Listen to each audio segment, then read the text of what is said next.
I've been watching the Wayans brothers films for years. And not just their films, their TV shows.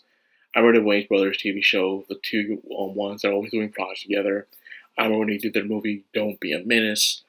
I remember they were the ones to direct the first two scary movies that came out. Scary movie ones. They make parodies of all the other movies. Those things were blockbuster success of all the spoof movies. And they left because they were forced to leave the project, unfortunately. And the rest of the scary movies were okay, but they weren't good enough, funny enough, what the two Marlon and Shane brothers could do.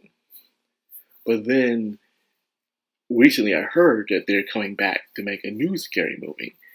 And I'm like, yes, those guys were the best. And they're bringing back some of the original crew back on it too. So I've never seen a scary movie spoof in theaters ever in my life. So when this drops, I'm definitely going to see it. But of course, I like the other brother, the one with the bald head, the one that did, Major Pain. He did in other films, and he was even in my opinion, a very good sitcom, My Wife and Kids. A very good sitcom. I enjoy it. I look forward to it among of the other sitcoms I watch besides Burning Mag and stuff. Those sitcoms I enjoy the most because those were sitcoms where the dad wasn't a bumbling idiot, where the dad wasn't the dude where everything's his fault or he got himself into a mess now he gotta get himself out. But instead they made the dad a very responsible person who still could be funny. He could mess up here and there, but not everything was his fault. Not everyone was constantly throwing freaking rocks at him like, oh my god, it's your fault. This is blame the dad. That's the reason why I really enjoyed those sitcoms. For once, a dad in a sitcom was getting respect. But anyways, I'm not here to talk about that. Recently, one of the brothers, Marlon Wayne, wanted to do a serious film, a scary film, and he did Him. I remember every time we were in movie theaters before then, I would always see the trailer to Him. And I said, it looks interesting, but it doesn't seem like to be my kind of thing. Maybe the other community would go support it and stuff.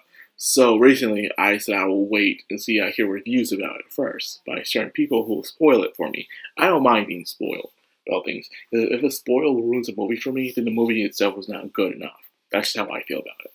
Well, anyways, when I said that the movie was not about what I thought I was hoping it would be about, I was hoping the movie would be about this guy who sees his favorite football star, and the football star offers him to join the league.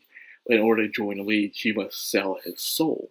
He's going to start doing the rituals and doing bad things, losing his humanity as the film goes on. And he probably finds a way to stop, or he goes completely through with it in order to be just like or even better than his star. Like saying, choosing him over, yes, I want you to be the next star instead of this guy. Kill him first. That's what I was hoping for it to be. But no, it was another cliche of something else I'm tired of seeing in those kind of movies, unfortunately. So I lost all interest in that movie. But last movie I did go see was Infinity Castle. A lot of people want to go see Infinity Castle. It's beautiful. It's amazing. It is doing something that Dragon Ball Z or Super has never done before. And that's really climbed the ranks of ticket sales, which I'm shocked for how Dragon Ball has never done this yet. Because, there's so many Dragon Ball fans out there. You expect them to go out there to see their movies like that. But they never reach the top 10 like this, or at least I don't think they have, of when it comes to movie ticket sales. But Infinity Castle is just being up there and is now in the top 5. It beat out Fantastic Four, Superman, F1, and I do believe it's on its way to beat out How to Train Your Dragon. And I did enjoy How to Train Your Dragon live action, but let Demon Slayer take it over, so I can at least be near that top 3, baby. I highly doubt I'll reach a billion. I doubt I'll reach a billion. It would be cool, but it won't reach a billion. That would be insane if it does, though. But anyways, the thing I want to talk about is, initially in an interview, he was told how does he feel for Infinity Castle beating out your movie that aired around the same time. And the thing is he says, well, yeah, he was a bit salty about it. He probably joked about it, yeah, F anime and stuff like that. And I don't take personal offense to that. If you don't like anime, or he has the right to be upset, but it's not because of Infinity Castle. Because I'm pretty sure the people who are watching Demon Slayer movie were not going to go see him. This is an entire different demographic of people who were and not going to see that movie. I wasn't. I was on the fence of going to see it, but I'm pretty sure a lot of people I was in that Demon Slayer movie with weren't going to see it. They were nerds. They were glasses. They weren't interested in sports. They didn't care about sports. They weren't even looking at that movie at all. They didn't care about those things. They would rather go see Weapons instead of that movie. Is all I'm saying. But either way, no one wanted to go see Infinity Castle. See him that was watching Infinity Castle. There was no way. So I just feel like if I were him, I would be more angry at the interviewer telling him that, hey, your movie flopped because of Infinity Castle. No, his movie flopped because it just wasn't a good movie. This happens a lot when it comes to a lot of comedians who wish to go serious. It happens a lot. And if you don't have no one guide you through a smooth transition of how to be a comedian to a serious movie maker, most of the time you're going to flop. You gotta do it right. You gotta have someone to guide you through it. For instance, look at Will Smith. Will Smith was usually doing comedies. He's always doing comedies until he did stuff like Men in Black and Independence Day and stuff. And he was slowly doing action movies. So he went from comedy to action movies. Then he was able to do serious stuff afterwards. And I think that's what happened to Marlon. Well, he was in the first G.I. Joe live action movie. Yeah, I don't remember that. But yes, he was in that first G.I. Joe live action movie. And then they wrote him off on the same movie. Thank you, Dwayne Rock Johnson. Asshole. But anyways, the reason why I said he needed to be in more movies before he took on a serious film, like something scary, is you need to know how it is to act, let alone have a good script as well of where the movie goes. You not just be like, oh, I'm going to put you in something very scary.